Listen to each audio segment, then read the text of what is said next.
A mysterious night shift worker, a powerful CEO in disguise, and a secret no one was meant to uncover.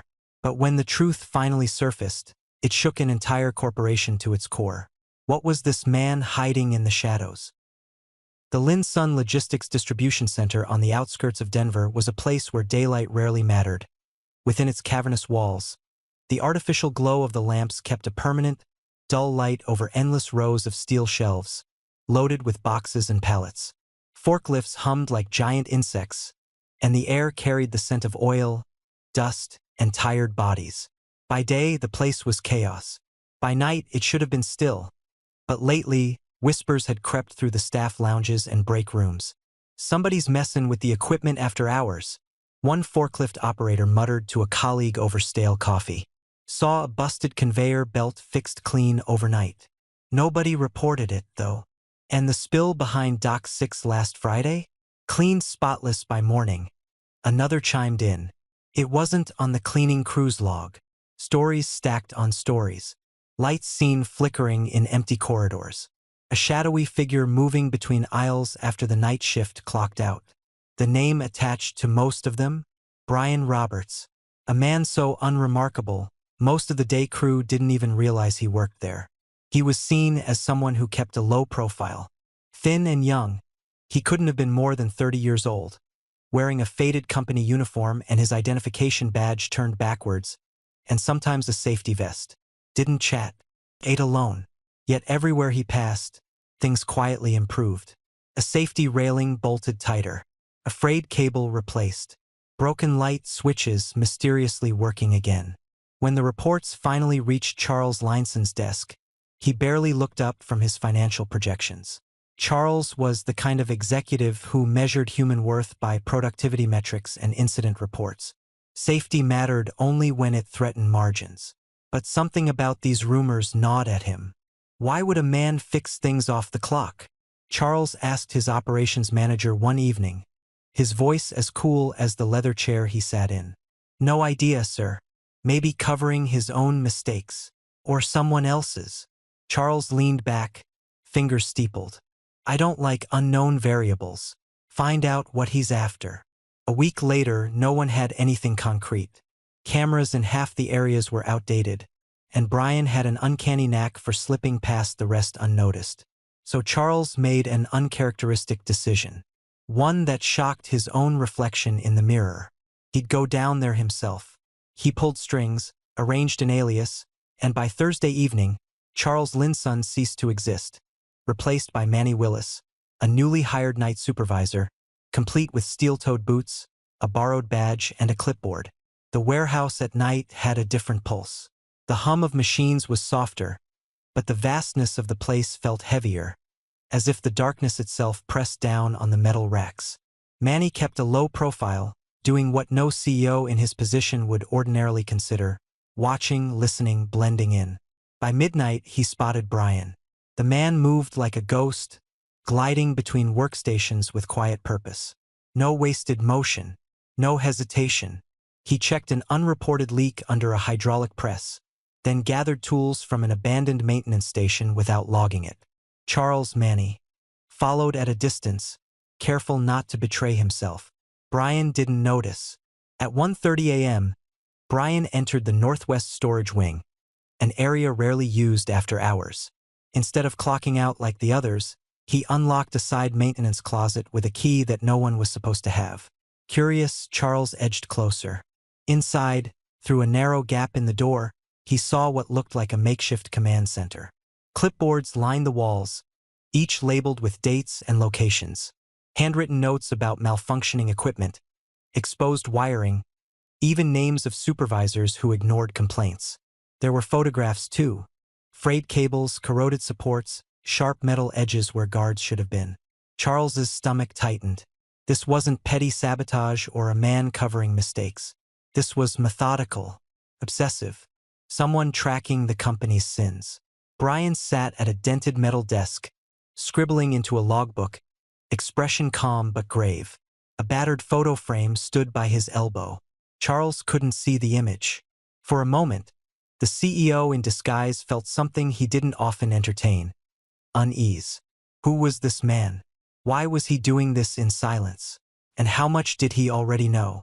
Charles quietly backed away, pulse quickening, retreating into the maze of storage racks. He wasn't ready to confront Brian yet. He needed to understand more, and Charles Linson realized he might not be in control of everything that happened under his own roof. Not anymore. The night stretched on, heavy with unasked questions and the steady hum of machines, as the ghost in the warehouse carried on his invisible vigil. For the next 3 nights, Charles Linson, still in the skin of Manny Willis, observed Brian Roberts from a calculated distance. The warehouse had its own quiet rhythm after midnight, and Brian moved within it like he'd been built for this strange, hidden world. Charles kept a notebook in his back pocket, jotting down what little he could gather without being obvious. 9:12 p.m. Replaces loose bolts on conveyor 7. Not logged. 11:05 p.m. Cleans spill behind dock 3. No report. 12:44 a.m. Welds loose railing by cold storage. No witnesses. There was something unnerving about the man's precision. Brian never rushed, never hesitated, and never acknowledged anyone unless directly spoken to. And even then, his replies were sparse, polite, and hollow. "He's weird, man." One of the other night shifters, a burly guy named Ortiz, grumbled during a break. "Moves around like some kind of machine. Doesn't even hang out for a smoke. You ask him something, he just nods and walks off." Charles pretended to chuckle, masking his interest. By the 3rd night, he couldn't take it anymore. His curiosity had outgrown his caution. At 1:20 a.m., with most of the crew distracted by a forklift issue near receiving, Charles saw Brian slip away through a side hallway that led toward the northwest wing, the same route from before. This time, Charles followed at a tighter distance. Brian walked with steady purpose, a small duffel bag slung over one shoulder. No radio, no clipboard, just a pocket flashlight that cut a narrow path through the dimly lit corridor. Charles crept behind shelving units, ducking into side niches. His heart thudded harder than he'd like to admit. The last time he'd broken a rule himself, it had probably been decades ago. This wasn't the kind of risk a man like him took. But something about Brian made him uneasy, a feeling he couldn't shake. Brian reached the old maintenance room and unlocked it with the same unauthorized key. The door clicked shut behind him. Charles waited, counted to 15, then approached. The room was supposed to be a storage closet for broken parts and rusted tools. What Charles saw when he cracked the door open made his stomach clench. The place had been transformed. A single desk lamp cast a circle of pale light over a makeshift operations hub. Metal shelves lined with binders, folders, and loose sheets of paper. Walls plastered with printouts and photographs. Handwritten notes ran in neat, careful lines. Dock 6 railing unsecured since March 12th. Ignored. Conveyor 12 emergency stop defective. Reported no action. Accident. R. Kearns, April 22nd, broken wrist. No incident report filed. There were photographs of injuries. A man's arm bruised deep purple. A rusted chain link snapped clean. A hydraulic press leaking oil inches from where someone's boot had stood. And then there was a faded newspaper clipping, yellowed and creased. The headline read, "Worker crushed in loading bay malfunction. Faulty equipment blamed." Next to it, a handwritten note, "My father. No one paid." Charles swallowed hard. The duffel bag Brian carried was now open on the desk, filled with tools, gloves, and a digital camera. His back was to the door as he meticulously logged another entry in a battered notebook. There was nothing unhinged about the man's expression. No fury, no mania. Just a cold, relentless focus. Charles watched, every instinct inside him warring. Part of him wanted to burst in and demand answers, to assert authority, to stop this quiet rebellion. The other part, the quieter, less comfortable part, knew better. This wasn't rebellion. It was reparation. And Brian wasn't a threat to the company. He was its conscience. Charles eased the door closed, leaning against the cold metal for a moment, staring into the dim corridor. For years, he'd built a business that moved fast, ignored small problems, and rewarded only what could be measured.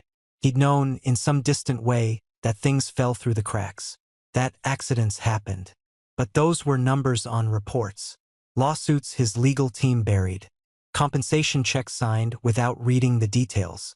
Now here was a man cleaning up the wreckage he left behind. Alone. Silently. Driven by the face in that newspaper.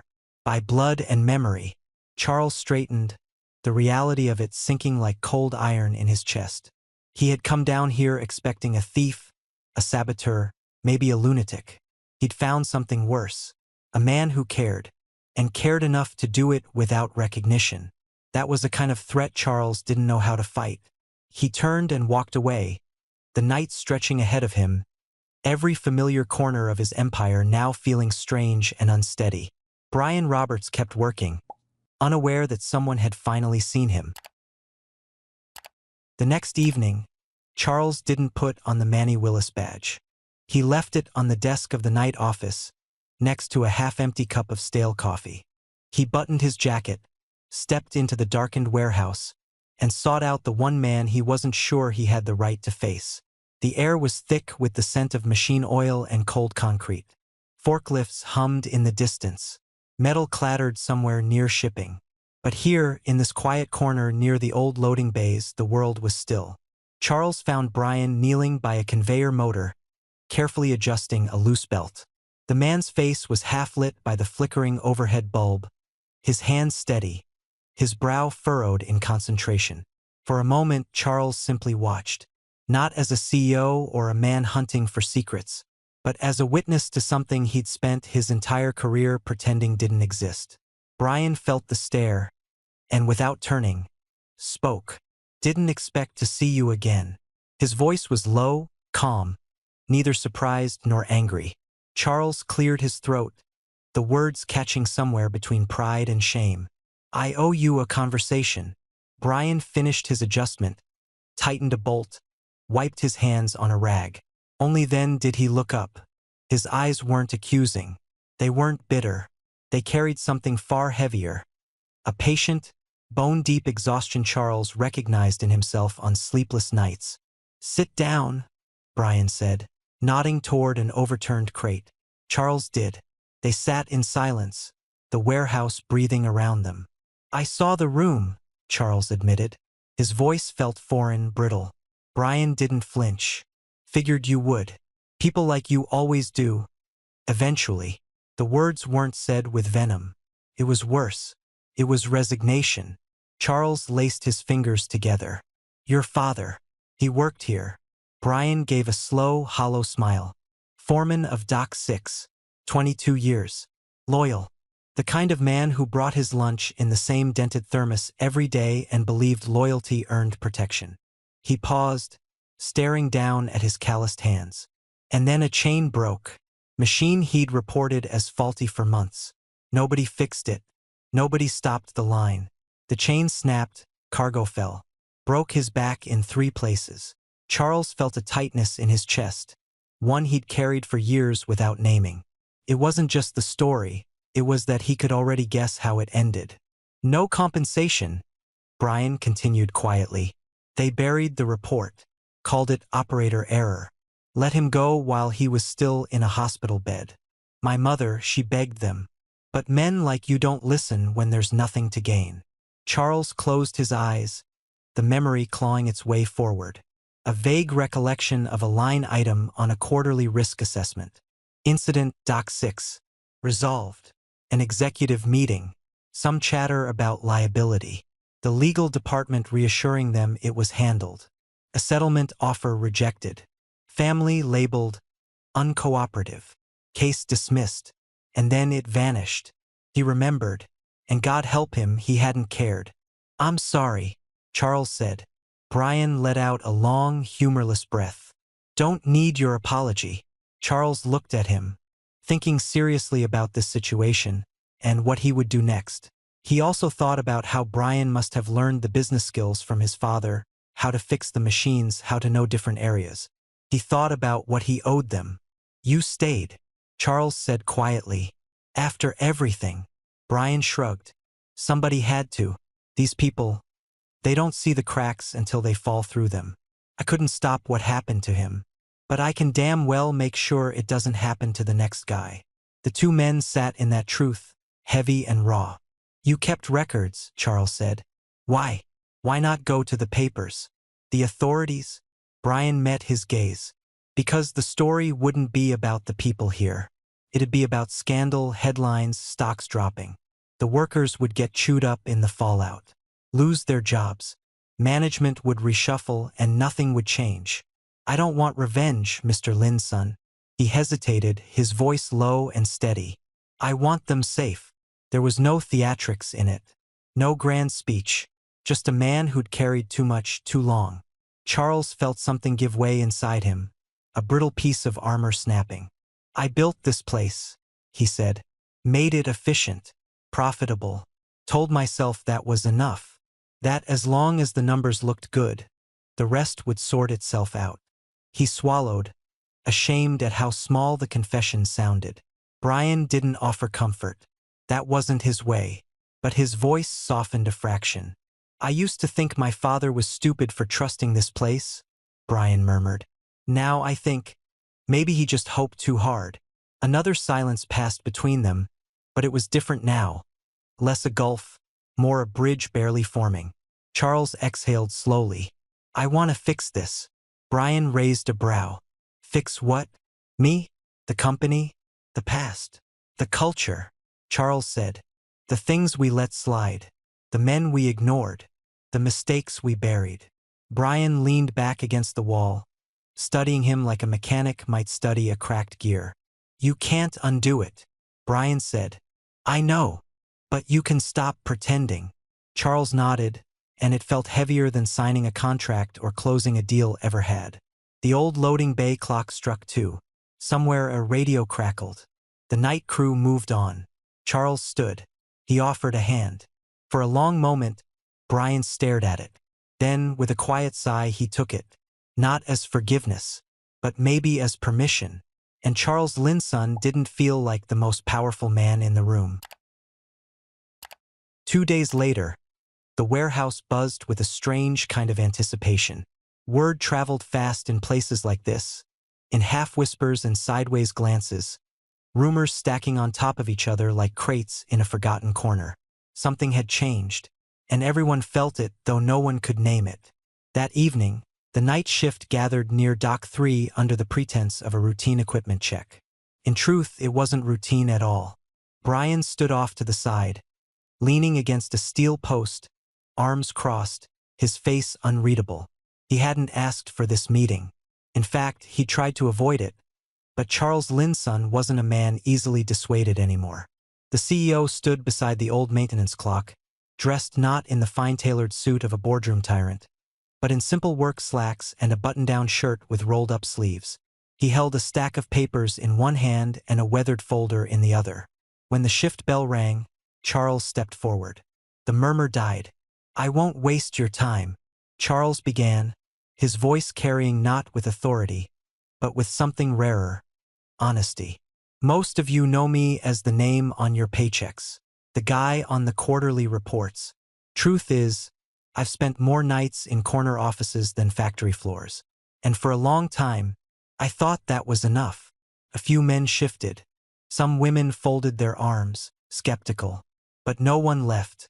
I was wrong, Charles said plainly. And I'm here to make that right. He lifted the folder. It was thick, stuffed with printed reports, handwritten notes, faded photos. Brian recognized it instantly. His ledger, the one he never meant for anyone to see. This, Charles continued, is a record of every corner we cut, every broken machine we ignored, every person put at risk because it was easier to look away. Compiled by one man, working long after his shift, fixing what others neglected, without praise, without pay, without complaint. He turned, finding Brian in the crowd. This man.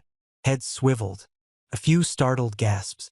Some of the younger guys who'd never spoken more than a passing hello to Brian now stared at him like seeing a ghost made flesh. Brian's jaw tightened. He didn't move. I asked him to take a promotion, Charles went on. A seat in an office. A title, a raise, a corner desk. He smiled faintly, almost self-deprecating. He turned me down. A ripple of quiet laughter passed through the group. Not mocking, but surprised, maybe even impressed. He said if I wanted to change this place, it wasn't going to happen in boardrooms. It would happen here, on these floors, in these hands. Charles gestured around at them. So from tonight forward, Brian Roberts is your new night shift supervisor. And effective immediately, this company is implementing a worker-led safety oversight board. Every department, every shift, every floor, no more silent corners, no more ignored reports, and no more names getting buried. A murmur of approval, cautious but real. Charles nodded once, then turned to Brian. You built this place back from the shadows. It's time you did it out in the open. He extended a hand. Brian hesitated, then stepped forward and shook it. A few of the old-timers clapped. Someone let out a short, sharp whistle. It wasn't a standing ovation. It wasn't confetti and banners. It was real. As the meeting dispersed, people clapped him on the shoulder, nodded in passing. Not as some untouchable legend, but as one of their own. A man who'd watched over them long before they knew they needed watching. Charles lingered a moment, then quietly left, his figure retreating into the night. The burden of old sins lightened but not forgotten. Near dawn, as the last truck rumbled out and the radios crackled their final shift reports, Brian moved through the warehouse alone. The night had thinned to silence. Dust hung in the shafts of early morning light cutting through high windows. At the far end of Dock 6, an old railing rattled loose as a worker passed. Brian knelt beside it, pulled a wrench from his belt, and tightened the bolt with practiced ease. A kid, no older than 20, slowed as he passed. "Hey, Mr. Roberts," he said, tipping an imaginary hat. Brian looked up, gave a faint nod. The kid smiled and walked on. Another followed, a young woman carrying a clipboard, pausing long enough to offer a quiet, "Thanks for everything."